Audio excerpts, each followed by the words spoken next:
For our next workshop, come on up to the table, and I'm going to say a few words as they are getting themselves together. Again, my name is Tanya Seasway Shimaringa, and I'm with the Malcolm X Grassroots Movement here in Birmingham, Alabama.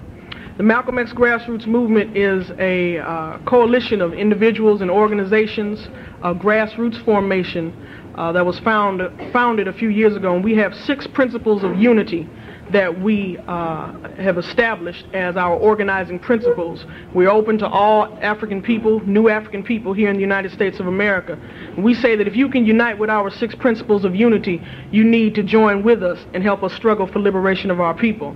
Our first principle of unity is self-determination. We feel that whatever problems plague our community, the ultimate solution to those problems is self-determination. Black people must control their destiny. We must ultimately govern ourselves. We must control what happens to us. We struggle for an end to genocide. We feel that the conditions that confront our community daily are not haphazard. It is a systematic attempt at genocide, the elimination of part or whole of our people. So we struggle to an end to genocide. We struggle for the realization of the human rights of all black people within the United States of America.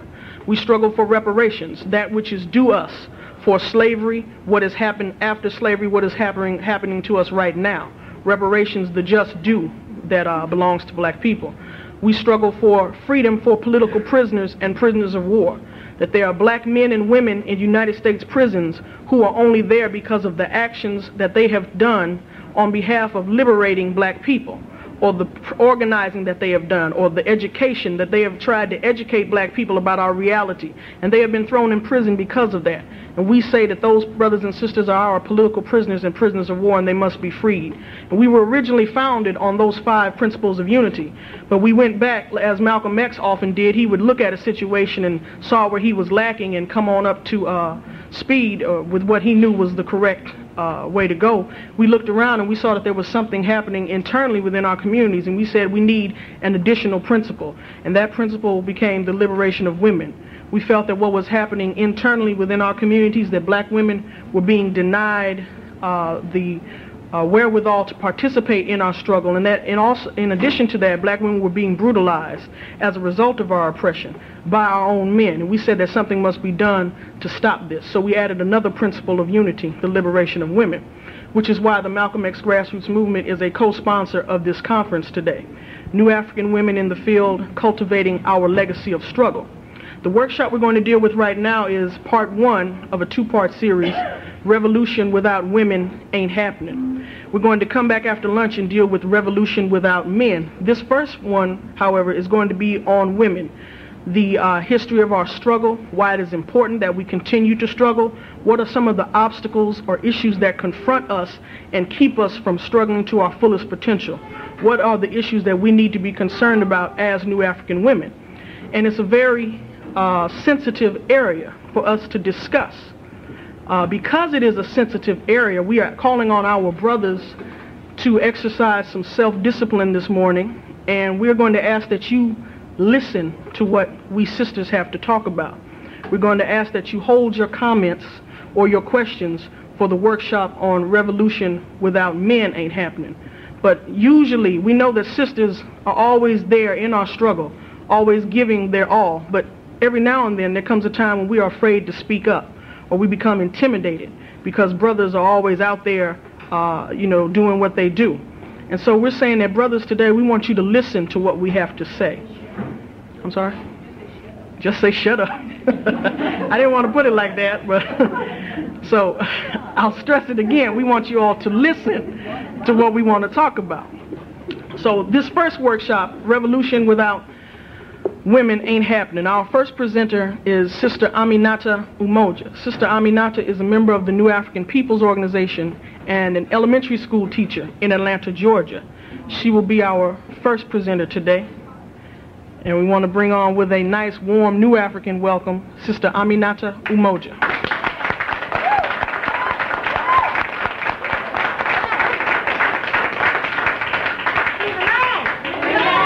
Free the land! Free the land! Free the land! Free the land! We're in the New African people. Should I use Ethiopian? Can we turn? No, I prefer to stay. Oh, okay. We in the New African People's Organization say free the land because we recognize that you can't have freedom, you cannot have liberation, you cannot have independence unless you have a land base. So we talk about free the land because that's what we plan to do. We're struggling for a free, independent New Africa where black people are in control, where self-determination is practiced in its highest form. All right. People know about free the land. People in Algeria certainly know about free the land because they wanted to free their land from the French. And they were successful in freeing the land. The women participated on every level of struggle. And now Algeria is free, but its women are not. All right. In Zimbabwe, they understood that land had to be free. Again, the sisters were right there. Every level of struggle. Zimbabwe is free, but its women are still oppressed. Even in Cuba, the progressive country of Cuba, they talked about free the land, and again, they were able to win freedom. The Cuban Revolution was successful, but the women of Cuba still have to fight against sexist oppression. Okay. Participating in struggle is not enough. Sisters, we will not be free if we don't also fight against sexist oppression every step of the way. Now, I don't know about you, but I love the black man. But I don't love the black man so much, and myself so little, that I'm willing to help him get his freedom at the expense of my own. I'm in this movement because I want to be free. I want my children to be free. My male child and my female child. And that's not going to happen unless we fight against sexist oppression. Unless we fight for revolution. Now, revolution is a scary word to some people, but it simply means complete change. And any of us in this room understand clearly that America has to be completely changed. We know that every time we see our people on the streets. We know that when we hear about our young men shooting each other down. We know it when we see our young women pregnant. We know it when we see our people addicted and hung up on crack and alcoholism. We know that when you get sick in America, the sicker you get, the more money you have to pay. What a sick country. So if you love your people, whether you be a revolutionary or progressive, you have to talk about complete change, and complete change is revolution. And in the New African People's Organization, that's the kind of change we're talking about. We're not talking about just land and independence. We're talking about a place where our people can live in freedom, where the men and women of our nation and the children can live in freedom. And in order to do this, we have to talk about sexist oppression. Or what we'll experience will be a political revolution. You see, a political revolution is when power changes hands. But nothing really changes for the people themselves. No, we can't just have a political revolution. We must have a political revolution and a social revolution. You see, we're not just struggling for land and independence. We're also struggling for liberation. We're not going to follow the same mistakes as Zimbabwe and Cuba and Algeria. Oh, no, our people are too precious to us for that. No. So we understand in the New African People's Organization that we have to fight against sexist oppression. Well, what is sexist oppression? Well, the sisters in the New African Women's Task Force define sexist oppression as it is practiced currently and has been practiced historically as the subjugation of women by men. It's male supremacy. It's the belief that men are superior to women physically, culturally, mentally. Did I forget one? Physically, culturally, mentally, economically, on every level. It's male patriarchy. It's the belief that men are inherently superior based solely on biology, that they're the natural leaders. Well, certainly many people believe that. I mean, the Bible says women be subservient to your husbands. The Quran says something similar. And how are you going to argue with God? How are you going to argue with Allah? This is sexist oppression. You see, we have an intimate relationship with sexist oppression because it is the first form of oppression we learn. We learn it from our mamas and daddies. We learn it at home. We learn it before we even find out about racism. We learn it before we even find out about classism. We learn that the father is the head of the household. Then come mama, and then come the children. Some of you might be saying, she's only talking about two-parent households. Even in a single-parent household, You hear women talk about, you wait till I tell your Uncle Joe. You wait till I tell your grandfather. He's going to deal with you. You even hear sisters who are heading their households say to their male children, you are the man of the house. Indicating that in some way he is more special, more unique. And he is special and unique, but so is his sister. We have an intimate relationship with sexist oppression. And because of that, it is difficult for us to rid of it. But because it requires us to reject a part of our culture. But isn't that what we do as revolutionaries? Isn't that why you're here today? Because you're trying to find out how you can promote the liberation of our people? Isn't that why many sisters stop pressing their hair? Isn't that why many of us drop Joy and Van and Bob and take on Aminata and Safiya and Chokwe and Akinyele? Isn't that why we practice Kwanzaa? Because we're trying to rid of the negative aspects of our culture as we struggle toward freedom.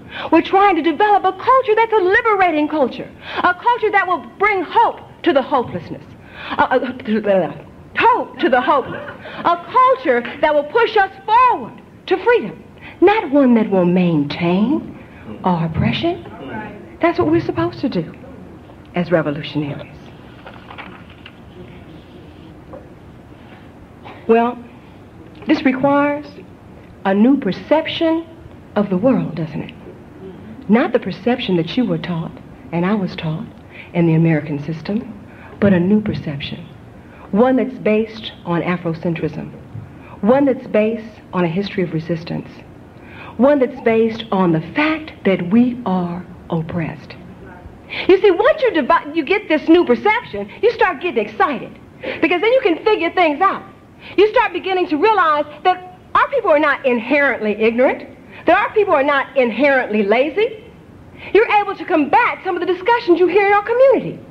From what I understand, there's been a lot of talk about mass work, about dealing with the masses. When we talk to our people, what kind of things do we hear? We hear things like, niggas ain't gonna ever do anything. We hear things like, well, you know, the Koreans can come over here.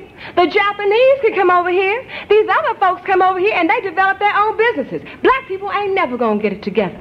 Why can't we do that?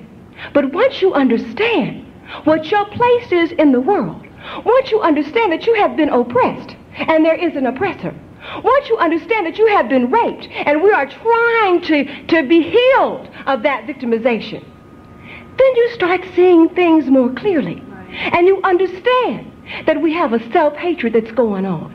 The sister talked earlier about the competitiveness at the business place. That ain't nothing but self-hatred. When we talk about she's too light or she's too dark, that ain't nothing but self-hatred. We're able to identify those things. And you know, once you can identify a problem, then you can go about solving the problem. Our perception of the world has to be different. And with that difference, you study. With that difference, you continuously analyze your life, every aspect, from the way you worship God, to what you call yourself, to the way you dress. Well, as nationalists, we've been pretty successful with that. Oh, yeah. We're into studying. We are into analyzing. We're into reevaluating our positions. And we've grown. We've grown tremendously. But when it comes to the area of sexist oppression, we failed. We haven't studied that much. We just started having the kind of dialogue that you've experienced today on a serious level. Well, why is that? Why is it that we failed when it came to sexist oppression? Well, I believe that there are a couple of reasons, and of course I'm going to share them with you. One is that we've been taught to think in the terms of things as a hierarchy. This is a Western way of thinking. We're taught to think in terms of things of what comes first, what comes second, and what comes third. And then we were taught, as young black women growing up in the struggle, that the race, that the nation must come first. Well, see, that's a joke, because really what they're talking about is the black man, right? Because if you're talking about the nation, then certainly it fits that we should fight against sexism, because we're half of the nation. We're more than half of the nation. But no, we bought into that. We bought into supporting the black man. To our own detriment. We bought into that. I think another reason why we failed in terms of really dealing seriously with sexist oppression is we were taught that that was the white woman's thing. Sisters don't deal with that. That's the white women's thing. And see, that was easy to buy into. All right? Because white women were doing it for white women. They weren't doing it for us. Certainly we were turned off by white women because they were middle-class white women, struggling to be a part of our oppression, struggling for equal rights, not struggling for a revolution, not struggling for a total difference in society. They were just struggling to put their foot on our neck too. So we couldn't deal with white women. We also didn't trust white women because we know that they grew from our disasters. When the COINTELPRO was attacking us, when the government was attacking black organizations, white women continued to grow. So we had a mistrust for them, a mistrust that was based in history. They have always been very clear with us that they don't care about us. They have always been very clear that black people don't really mean anything to them unless it's to expedite their own cause. And we were clear about that. The third reason why I think that we didn't deal with white women or feminism at that particular time and even now is because of many of them have an extreme dislike for men, and that turned us off. That they would actually resent men. At least that's what we were taught in the 60s. And none of that worked. If you didn't go for the hierarchy, and you didn't go for the white woman's position, feminism, well, there was always name calling, wasn't there? There was always name calling, and that would get you, right? You a ball breaker. You a castrator. You must be a lesbian. So what did we do, sisters? What did we do? We kind of put our own needs to the side. But the truth is, and Sister Safiya mentioned it earlier, that white women don't have any hold on fighting against sexism. Black women have been fighting against sexism for at least 100 years, and that's just based on my narrow base of knowledge. All right? From my few studies, I know we've been practicing anti-sexism for at least 100 years. We've been fighting against sexism. Sister Mary Chad, in 1880, organized the Colored Women's Progressive Association. Its job was not just to work for race. Its job was also to push forward women's issues. Consistent with the black women's concerns, the clubs were not organized for race work alone, Josephine St. Pierre Ruffin said, but for work along the lines that make for women's progress. This was 100 years ago. Sisters were talking about we have to fight for our people, but we must also fight for our rights. 100 years ago. I want to tell you a little bit about how the clubs grew strong. Sister Ida B. Wells is partly responsible for that. You know, Ida B. Wells was a very famous journalist during that time, and she did a lot of anti-lynching work. She would write down whenever people were lynched. Well, during this period in 1893, a brother named Henry Smith was accused of raping a 5-year-old little white girl. Well, as you can imagine, the white community was in a rage. So they decided to close the schools and have a picnic. The men and women and children all came to see Henry Smith, first tortured with hot irons, and then burned to death. And then after the brother was burned, they scrambled to the side of the fire to pick his bones, his buttons, and his teeth off the ground to take them home for souvenirs. Well, Great Britain heard about this incident, and they could not believe how inhumane it was. So they asked Sister Ida B. Wells, this is 100 years ago, they asked Sister Ida B. Wells to come to Great Britain and talk about the tragedy. And Ida B. Wells did. And Great Britain couldn't believe it. They couldn't believe that kind of thing went on in the United States. So they said, but what about your liberal white people? What about people like Frances Willard? You see, Frances Willard was supposed to be progressive. She was the president of the Women's Temperance Union. You know, and temperance means that she was fighting to stop alcohol. Ida B. Wells said, well, Frances has been kind of quiet on the issue. As a matter of fact, Frances has kind of added fuel to the fire. She's saying that black people hang out at the bars all the time. Black men are getting plenty drunk, and white women and children are in danger. Well, Frances Willard just happened to be in England at the time and was very upset that Ida B. Wells was saying these things and basically called out and said, you lying on me, Ida B. Wells. And Ida B. Wells said, well, if I'm lying, name one black woman that's in your organization of women. Frances couldn't say a thing. Well, what happened? Well, you know, America was very concerned about how she looked to England. So Ida B. Wells was actually successful in stopping some of those lynchings. They didn't stop altogether, but they decreased tremendously. Well, that pissed the press off. They wrote an open letter to the women of England. They said, look, y'all are nice now. You got a good heart, but you don't know the nigger woman.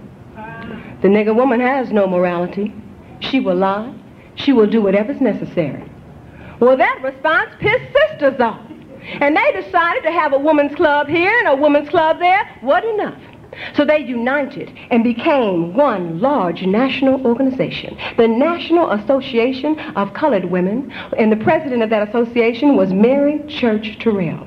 Now, at this founding meeting, many sisters were there, very impressive guests. You had Ida B. Wells, you had the daughter of Frederick Douglass, you had the daughter of Ellen Craft, you had Frances Ellen Harper, but the most impressive guest, a sister who is a known freedom fighter, a sister who risked her life over and over and over again for our people, and a sister by her presence who was obviously conscious of women's rights. Harriet Tubman attended this meeting. Oh, so sisters, white women ain't got nothing on us. Fighting for our rights is a part of who we are. So what happened? We continued to work. We worked on every level. We were in SNCC. We were in SCLC. We were in the House of Umoja. We were in the AAPRP. We were in the Provisional Government of the Republic of New Africa. We're in the New African People's Organization now. We worked on every level, so what happened? If we didn't want to deal with white women, why did we come together and start fighting for our own issues? Because of the hierarchy? Because of the hierarchy. Because we deeply believed that we should struggle for the nation first. Because we were so afraid of homosexuality and homophobia that somebody call us lesbian and we run. Well, I tell you one thing, I don't care what you call me. I'm fighting for my rights. I am fighting for my rights as a woman.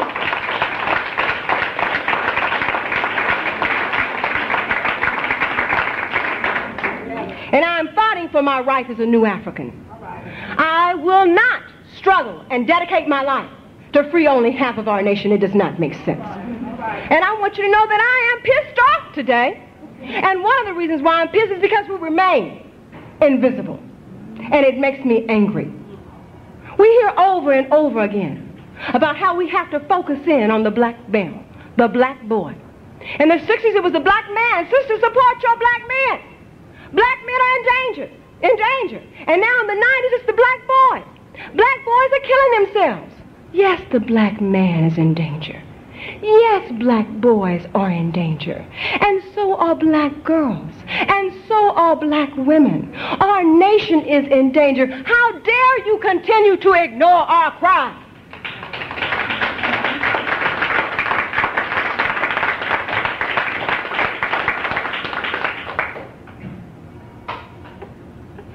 We have to leave this meeting feeling empowered.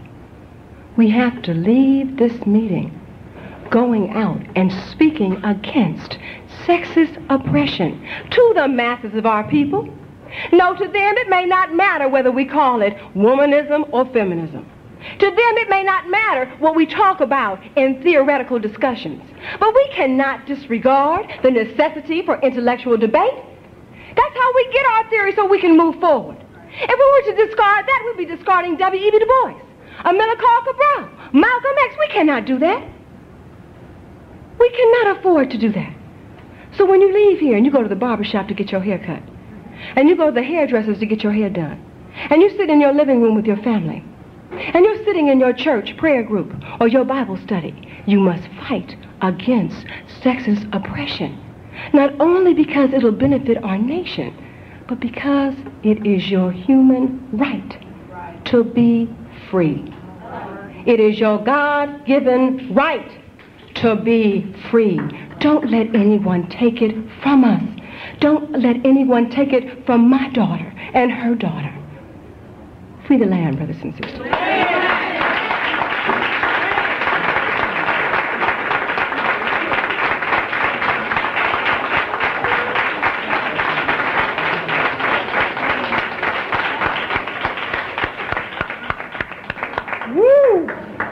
That's all I can say is woo. But see, I'm getting ready to tell on her. Do you know this sister had the nerve to tell me, I don't want to go after Safiya because she going to fire him up. That's what she said. Now, y'all fired up or what? This is what we have teaching our children. Aminata, umoja. Is that wonderful or what? We need to give this sister another hand. All right?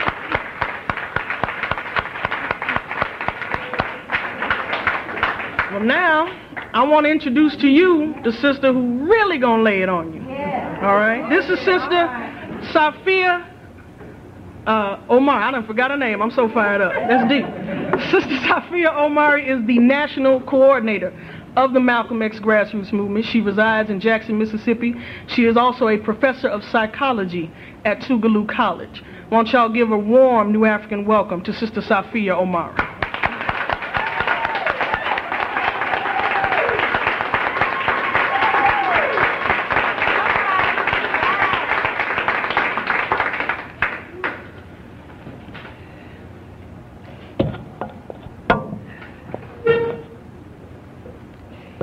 Free the land, brothers and sisters. Free the land. Free the land. Free the land. I feel like I can just sit down because aminata has filled my cup this morning.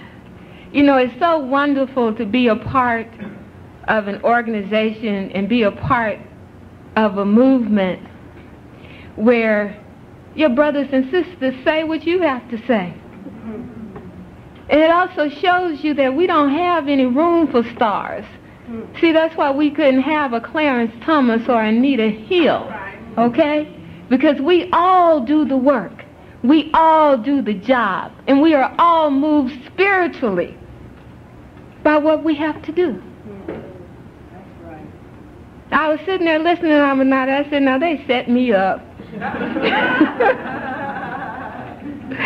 They set me up because the sister just said it. She said it. She talked about the history.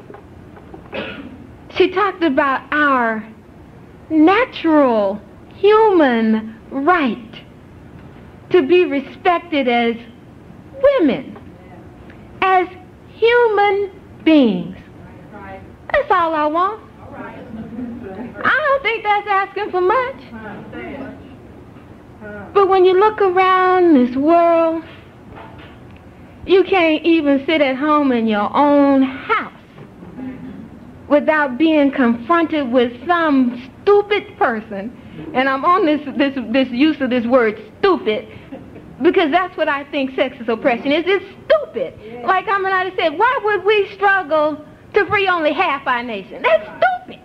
You know, just don't have to use no big words about it.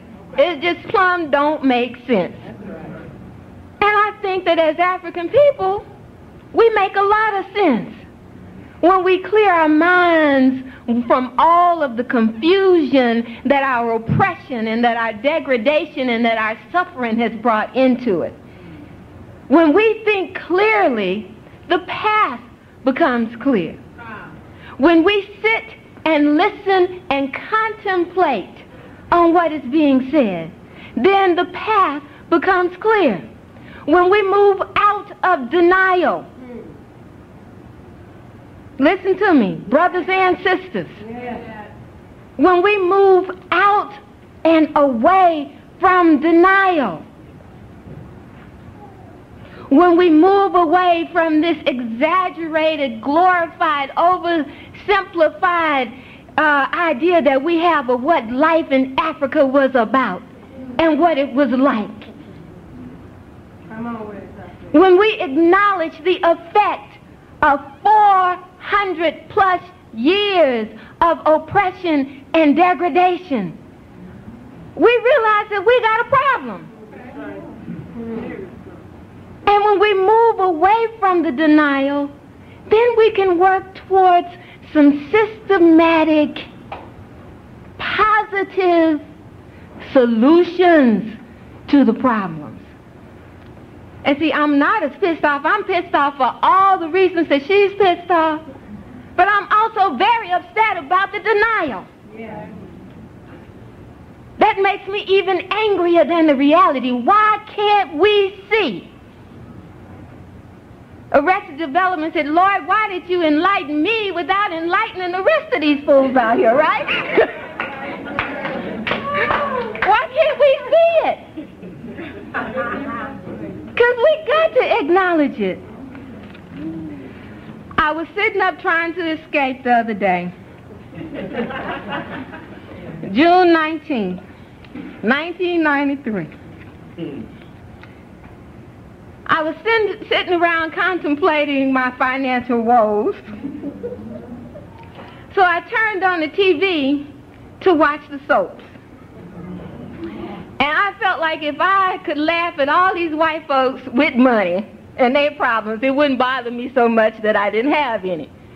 It didn't work, y'all, but I tried.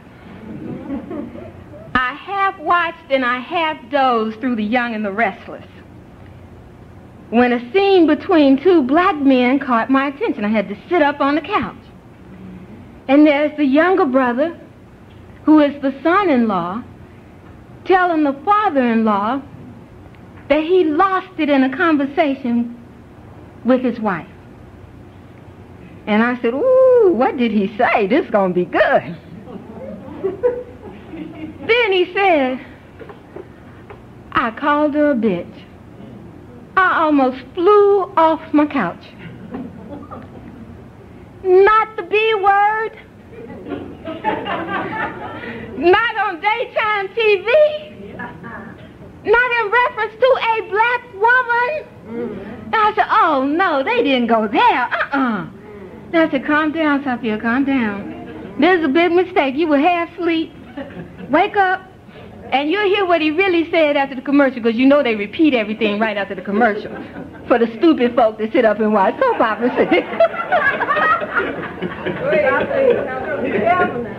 All right. But after the commercial, I found out he really did call his mother-in-law a bitch. And so I just knew all hell was going to break loose, right? Not only was he disrespecting an elder, he insulted the man's wife. So I just knew it was going to be a fist fight, right? The brother calmly talked to him. And as he was getting ready to leave the room, I know we're supposed to be civilized. We're supposed to calmly deal with these things, right? That's their idea of civilization. The father-in-law turned around and looked at the young brother and said, and you know, you're right. She can be a bitch sometimes. I was through. That was it. That was it. I ran straight to the computer and started writing this because I was angry and I had to get it out. I am a human being. I am a woman. I am a new African woman. I am not a bitch. I am not a slut.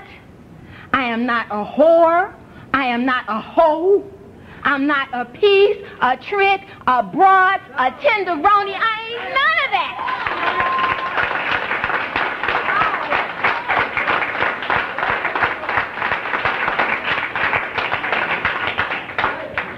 I am a new African revolutionary woman.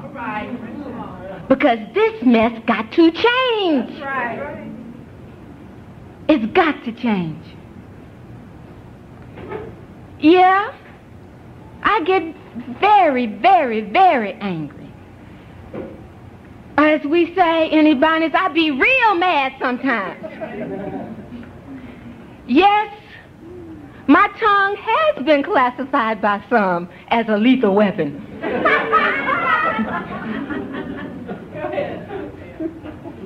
No, I am not weak or submissive. I am a warrior. All right. I am a survivor. I am a sister, a mother, a friend, a wife, a lover, a teacher, a doctor, a lawyer, a scientist, an engineer. I am a goddess. I'm a spiritual leader. I am anything that I want to be, and I ain't no bitch.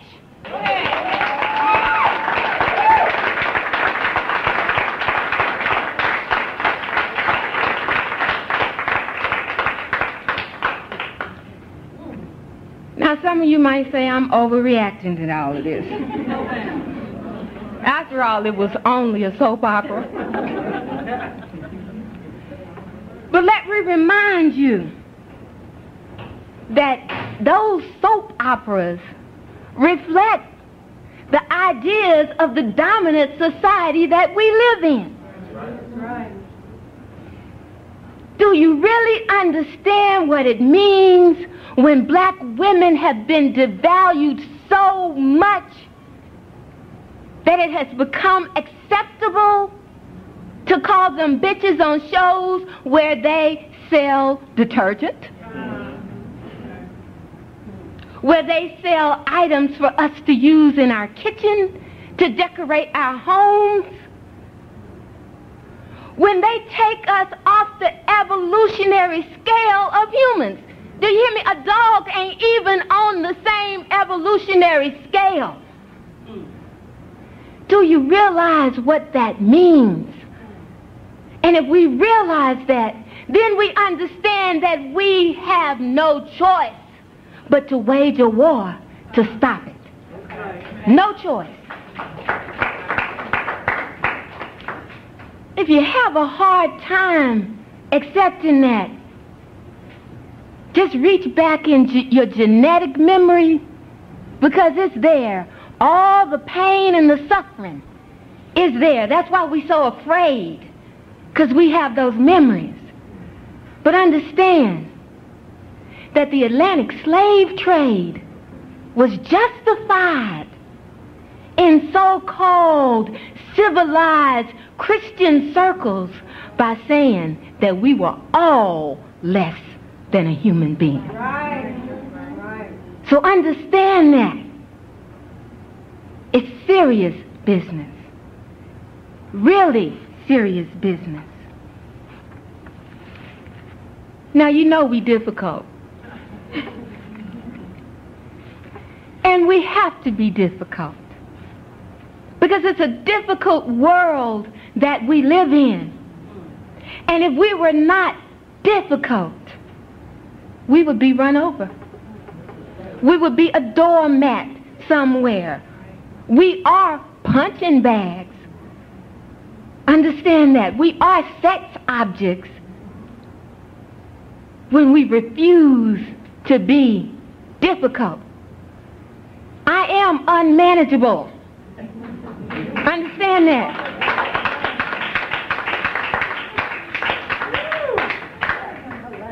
And you will realize how unmanageable I am when you tell me not to struggle for my freedom. All right. All of my freedom. Because see, when I struggle for Safiya, I struggle for every new African. I struggle for every African who has been denied his, her, our self-determination.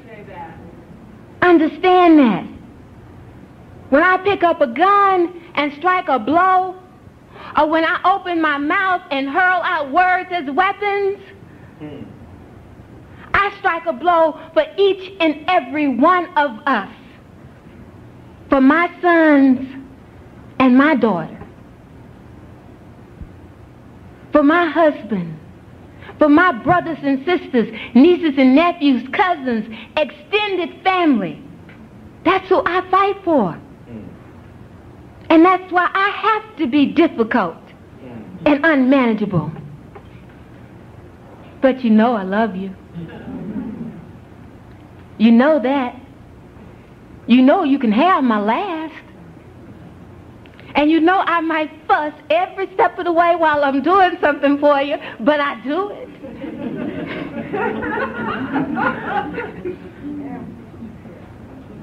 Well, that's the new African woman. All right. That's all of me. You love me when I work hard.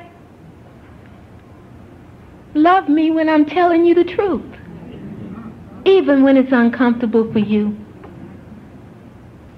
Brothers and sisters, do you know that women are 2 to 3 times more likely than men to experience depression? Do you know why? Because in addition to all this white supremacy mess, we got to deal with all of this sexism mess, and it just gets to you sometimes. You just lay in that bed somewhere and you don't want to lift your head up off that pillow. And you look over there at that brother, if you got one, and you want some understanding. You want some support. A lot of times we don't get it, because brothers are not taught to be spiritually supportive of us. They're taught that they're so much wrapped up in the material support that they have to forget that spiritual nurturing as well. But it would help sometimes to just turn to her and say, sister, I know it's hard, but we in this together. So I'm going to wash dishes today, or I'm going to watch the kids, or I'll do all that laundry you let get stacked up in there. Yeah, because they'll put it on you. You let it get stacked up in there, even though it's everybody's house. Everybody in the house dirty clothes. You let it happen. And see, what we don't realize is that that's another whole world that women have to deal with, managing a house. And she's truly the manager. Now, sometimes if we're lucky and we get enlightened men, we get some help. But even with the enlightened men, you have to tell them when, what, where, and how to do it. There's generally no initiative. I'm serious. And that becomes, most of you have managed something or supervised somebody, right? You know how hard it is to supervise people who don't want to do what they're supposed to be doing, right? You got to support us. You know, we're the poorest segment in this society. The poorest segment. We don't talk about it. I'm up here to talk about the material aspects, what we can actually see and feel that comes out of sexist oppression. But when they talk about the feminization of poverty, meaning that women across cultures are the poorest in the society, but you know who is the poorest of the poorest? The black woman. You know who is the least paid of the underpaid?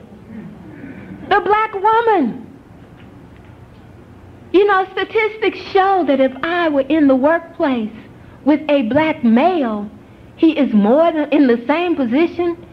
He is still more likely to make $3,000 to $10,000 more a year than me for doing the exact same jobs. Yet the brothers say we take all the jobs. Let's look at it. Let's look at it. And what about poor sisters who derive their identities from being the wife or the girlfriend of somebody else? Now you know why they waking up depressed, right? I'm serious. Now here it is, this other person that's oppressed and not fighting for his freedom, and you're going to derive your identity from him? Come on. That's depressing. Lack of social support. So often, sisters, we don't support ourselves. We don't give each other the kind of feedback that we need to be giving each other in terms of the struggles that we're engaging in. We're not there to say, sister, I'm here for you, and I know what you're going through. And sometimes we so paranoid that when another sister comes up to us and does that, our immediate reaction is, what she want? What is she after? So we don't love and support ourselves socially. These are all material manifestations of our oppression. Then the violence. Do I even need to talk about that? Yes. Well, y'all know we getting beat up every single day. Sister broke it down for us. Seconds. Every 15 seconds, a woman is being brutalized. Not by a stranger, but usually by someone who professes to love her. When you ask them why, well, she just wouldn't shut up. Or I had to help her understand. Or I couldn't help myself. Come on, we can do better than that. We make jokes. Do you know black women are getting beat like that every single day and ain't nobody put no video camera on it?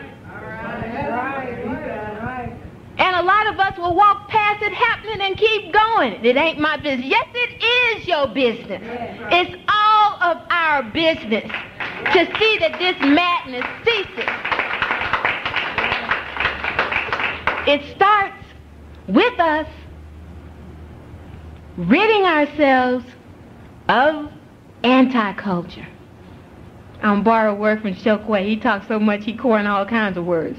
He anti-culture. That's anti-culture. It does not promote life. It destroys life. It destroys relationships between fathers and sons. You don't know how many black men despise their fathers because of the brutality that their fathers professed against their mothers. And then they hate themselves because they find themselves following the same pattern of solving problems, and it becomes a cycle of hate. We can't afford to hate anymore. We have to learn how to love. And if we have to do some fighting to get to that point, then so be it. But the bottom line is we must get there. Ain't no revolution without women. You understand that? Sister Aminata ran it down for you. Successful revolutions where women played an integral part. Our revolution ain't gonna be successful without women. But this is a new African woman. One who has studied history, will continue to study history, will develop ideology about who she is and what her role is. And believe me, New Africa will not be free if we are not free. You can't separate them. You went through exercises this morning that showed you that you can't separate them. I don't care how much you try to compartmentalize it. That's just like telling me that Safiya the professor is not Safiya the new African revolutionary, is not Safiya the mother. No. I'm all of those things. And you can't send the professor to the job without sending everybody else.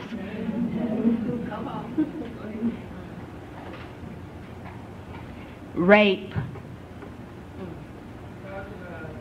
Rape. It's violence. Nothing to do with lust or sexual desirability of the woman. It is violence. And I don't care when she tells you to stop. I don't care. You hear me? I don't care if it's 3 o'clock in the morning. Okay. And she in your hotel room. I don't care if you've been married 10 years. I heard that. If she says no, if she says stop, and you progress, it is rape. It is rape. Unequivocal. Yeah, she might be stupid for being in your hotel room at 3 o'clock in the morning, right? That's right. That's right. Being stupid is not a crime. Therefore, you should not punish her with the violence of rape. In Jackson, the niece of one of the members of the Malcolm X grassroots movement, 14-year-old niece, was gang raped by 3 young New African men, ages 15 and 16, 2 16-year-olds, at a summer sports program. You hear me? 11 o'clock in the morning. Now tell me what kind of society teaches young men that it's okay to victimize this young lady. And the first question that the university wants to ask was, why was she where she was at that particular moment? It don't matter where she was. It doesn't matter what her motivation was. She was raped, and it was a crime. Now there are 3 young men, potential warriors, now caught up in a criminal justice system that's going to destroy them. And there's one young woman who has been changed for the rest of her life. That's right. Will she be able to be a good mother? Will she be able to give birth to and nurture sons and daughters in a healthy fashion? See, this is the cycle that is perpetuated. This is the cycle of violence in our communities, in our families. And it starts with the simple use of a term like bitch that most people think is harmless. But just think of language is the way we express ourselves. It's no other way anyone will know what is on our mind unless we tell them or show them through our actions. And most of the time, we don't act because we're very passive. But we will speak. Words. Name calling. Nappy-headed, black. Think about it. Good hair, bad hair. Words. Words that convey the utter desolation of the soul. Words that convey how empty we feel inside. All of the pain that we feel. All the pain from not being able to do it ourselves, for ourselves, the right way, the loving way. I'm going to end, hate to end on a down note. I said we already are depressed. I don't want to contribute to it. But see, there is an up note to all of this. Because we're here. Okay? We're here, and we're going to work out some solutions.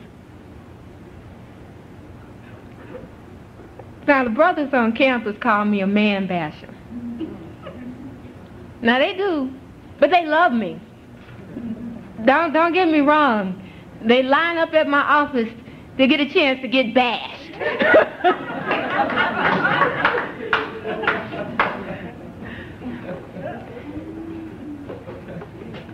But the question that I always ask them is, why are you still in denial? Good question. Why am I a man basher? Why can't I just be telling the truth? You know? I don't lie on you, and you know I love you. So why am I a man basher?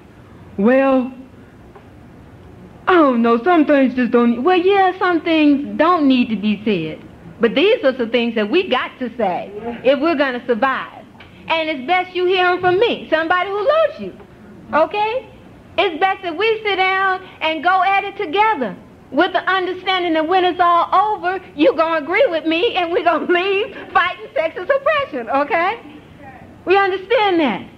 You have an essay to write about how you're going to fight sexist oppression. Then it better list my points, okay?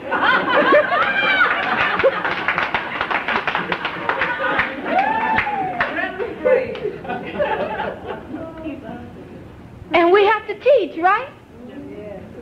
And who's more qualified to teach than those of us who have experienced the brutality of it, become depressed of it, gave birth to young men who would tell you women don't know how to drive. Believe me, we raise a bunch of little boys, teach them how to drive, and then they tell us that they can do it better than us because they men. We got to stop it. We got to cut it out. And we got to do it with love. But it's got to be hard. Come on now, brothers. I'm going to let y'all talk. They told y'all to shut up. But come on now. You know we got to be hard.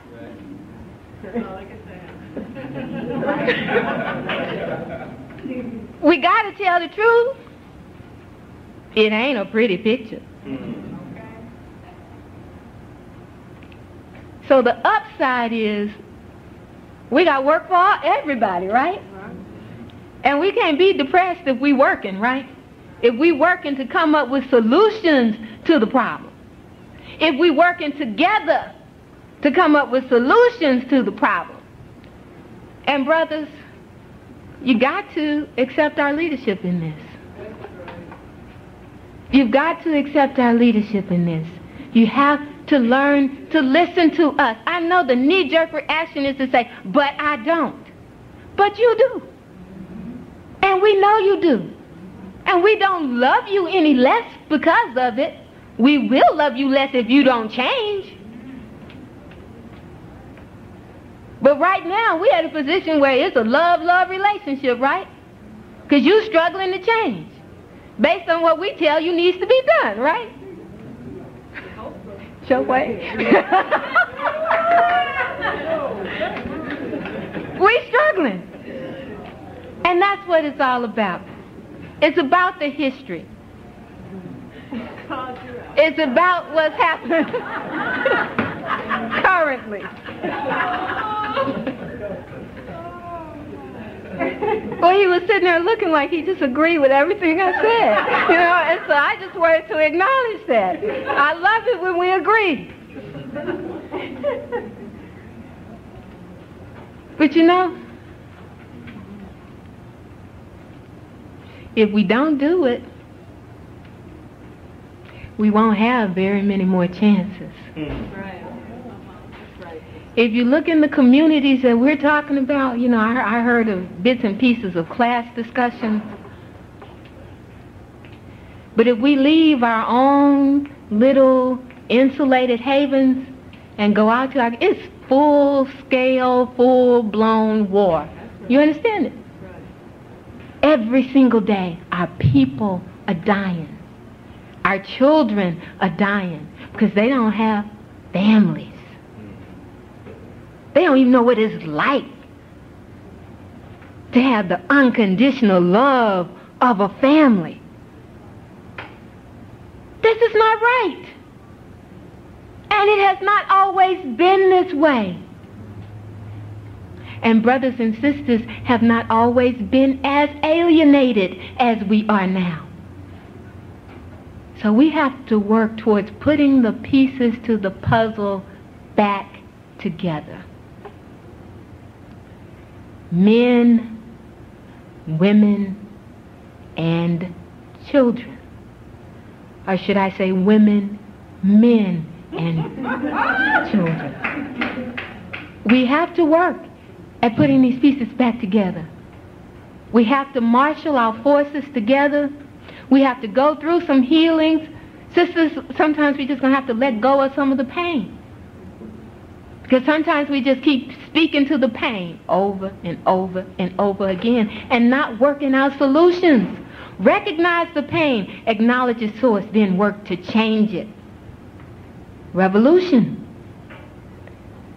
Revolution. Ain't gonna be a revolution without women. Ain't gonna be a revolution without children. And it ain't gonna be a revolution without men. Free the land! Free the land! Free the land! Free the land! Free the land! Free the land!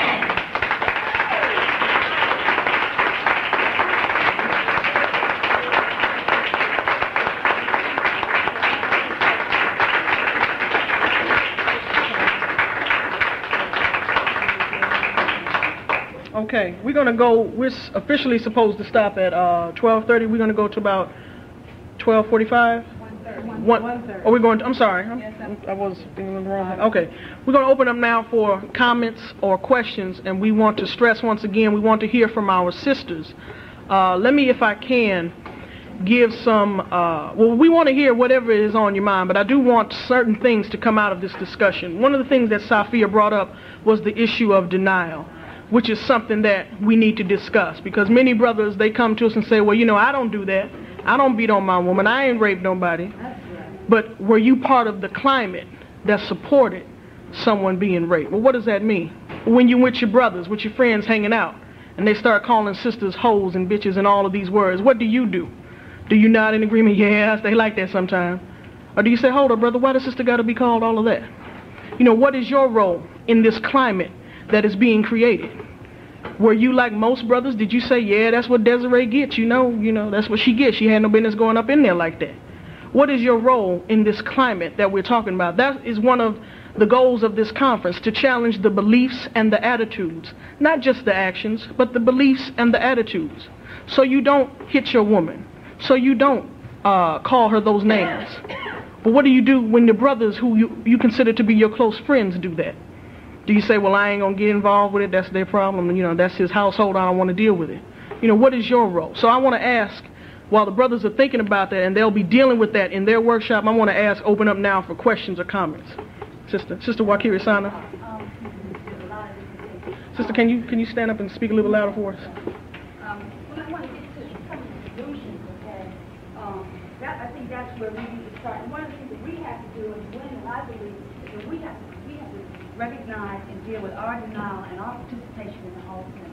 I'm sitting here listening and talking about how the brothers call women bitches and things like that. I know I've done it. Okay? I know women, we as women, we turn around and call a woman a bitch in a minute and think nothing of it.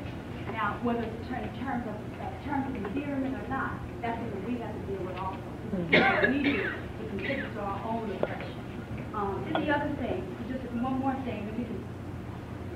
Anyway, one more thing is that you talked about, it says, it doesn't matter what the circumstances are when a woman says no, it means no. That's true. But there's ways that things like this can be avoided. Because we know that men do these things. Okay, we know that this is another type of situation. I think that we have to begin to recognize this, recognize that yes, there is a problem, and yes, these are some of the things that we can do about it. One thing I think is that, if you know that certain things happen in certain situations, don't put yourself in that situation. That's just safe. That goes for, like just going down the street, always being watchful, being aware, of your environment, things around you, what's going on. That's very basic.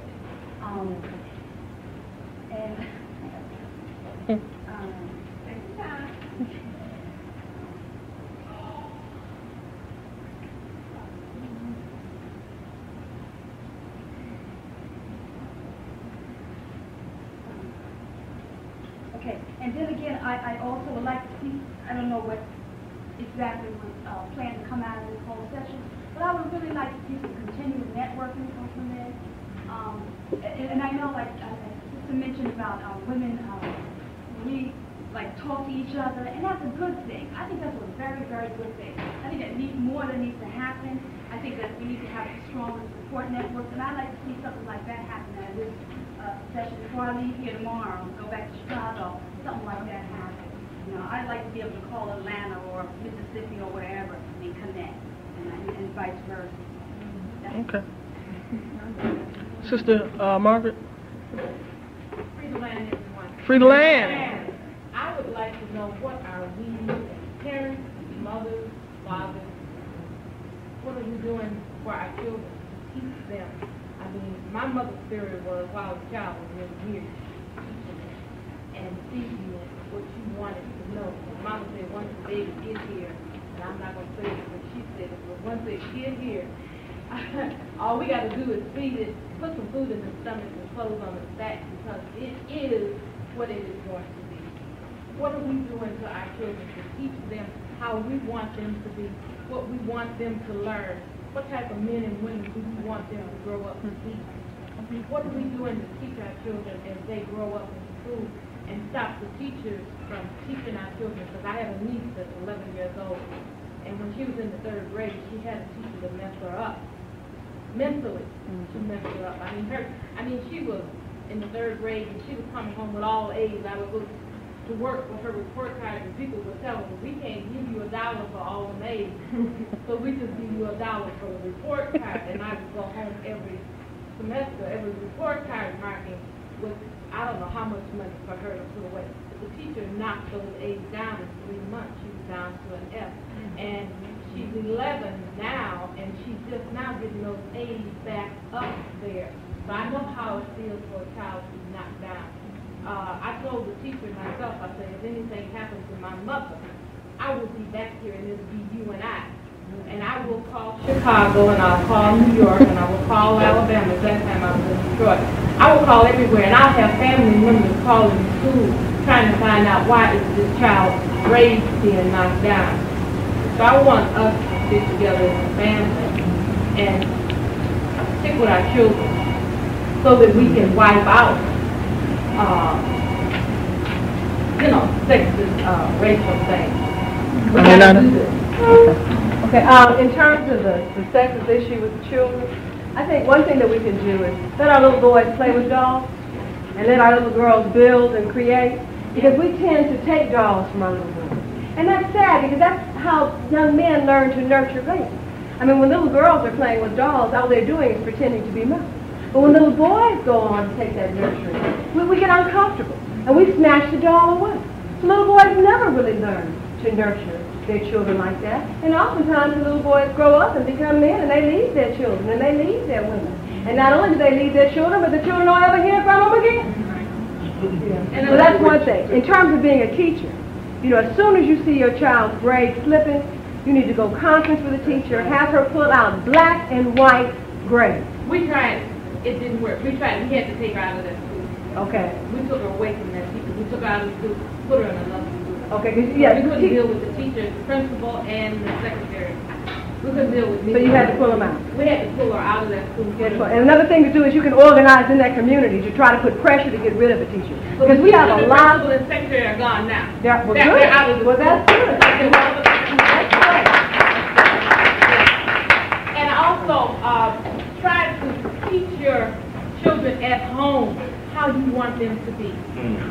I can remember when I was coming up, my father was in the service and my mother had to go to work, and I lived with a family that had 2 boys across the way, and I say across the way because we had to go through a fire escape to get to their aunt's house. She had 5. The youngest one was 16 and I was 5. I do not remember. Nothing ever happened to any of those girls in the neighborhood. And my mother trusted me with this lady and her husband and 2 boys, and I was 5 years old. I lived with them all week. Mama would pick me up on Fridays and take me back on Sunday nights so she could go to school. Teach your boys how to treat girls. I know of families down here that had boys and they had to take care of girls. So teach them how to take care of themselves and teach them how to take care of women in the family and how to respect. Hold on. This sister was next, but I think Safiya wanted to make a comment. Yeah, on I that just issue? want to make a comment on when you're saying what can we do. In addition to what Aminata said, we need to develop materials that we can use for parenting in our homes that reflect our political ideas, that reflect our cultural ideas, and reflect our spiritual values, because there's not enough of that. And I look for books about little black girls because I want my sons to read books about little black girls, because there's two of them right together and their whole social group seems to be other little boys. And so I want to socialize them. I was able to find one book. The name of the book was Amazing Grace. It was about a little black girl who could do everything, you know, and that's what I want them to know. And I was thinking, you know, we really need to be writing these kinds of books for our children. We really need to be doing that and developing other kinds of things that we can use in the home with our children, because it's going to take a long time and really have a serious impact on what's happening outside. And the thing about, I've had young men tell me that they would kill other young men for doing to women what they do, for doing to their sisters what they do. And so, you know, even though they know what they do is wrong, there's a whole standard out there in the society that supports them in doing it. And so even though they would defend their sister's honor, they feel every other woman's child, every other daughter is a potential victim. And we have to change. I don't know how we go about it. I mean, other than just hitting it, you know, just constantly preaching it. But we have to change that attitude of women as potential victims and potential objects, because that's how, and we look at each other that way. I'm not going to say kind of. Women look at men as victims, you know, in terms of what they can get, and men also look at women as victims. But we have to stop that and look at each other as human beings. The sister standing up back here. I would like to say this. What you really need is a set of encyclopedias upon all the things that you talk about and put them categorically how the whites have did what they did. And love would take care of that. If we're going to love everybody, we first have to put down, we call it evil, you call it devil, you call it whatever. But how they have categorized their lives, we need a set of encyclopedias to show the destruction and the timing that they have did this and teach it to these children. They're teaching their children how stupid we are. We have to show our children what criminal minds that they have to bring us into destruction. Right. Now, unless you don't believe in God, you can't fight whatever wrong by contending that we need to love everybody. If we're going to love everybody, we got to tell the truth of the matter. Secondly, the school system, and I have monitored this myself for 17 years. I have 6 children. The school system itself, it sits there to undo what God has given you in your mind so that you will not come do the things that you are all the teachers.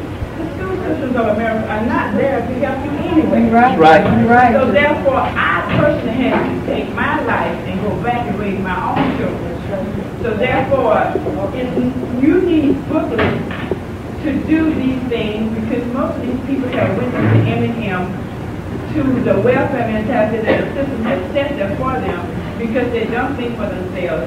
So what you need is a cheap book. Not what we got here, that hardback bind, it's a funny book. You need to get it in every home for $15. That's right. Jehovah's Witnesses said it. Somebody overseas will print it for it. Forget them.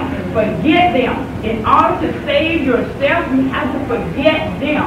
It's like they do not exist. You do not exist to them. And if you love God and everybody, you got to cut them off. If you got a bad divorce, you cut it off. You got a birthday, I have figured this out for 17 years myself. God does not want you to love evil. God does not want you to pray for that devil. He wants you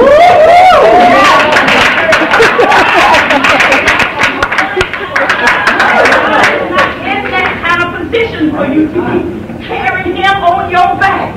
You throw him off and pick up your own own wall.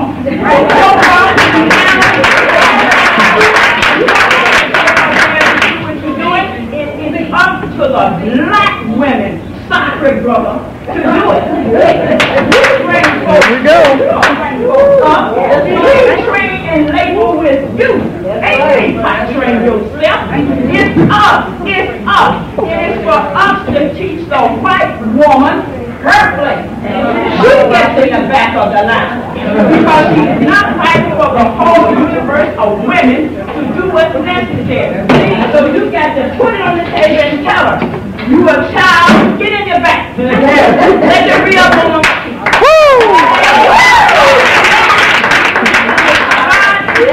And all it is time for you to tell her, get in the back, honey. Get your book.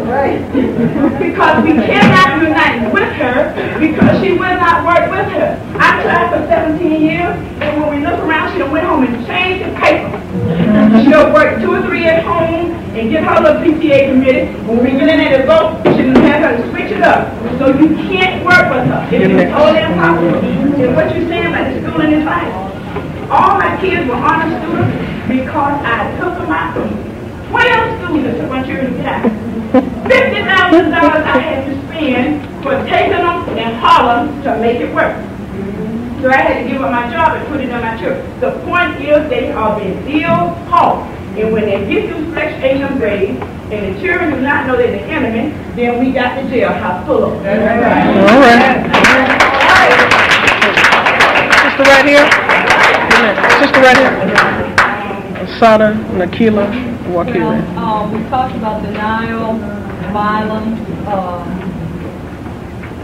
race, and I hope we get to deal with the emotional, I call it abuse, because, those of us who are in partnerships with so-called conscious brothers who know what the struggle is and, know what they should be about, and yet somehow when they have to deal with a strong woman,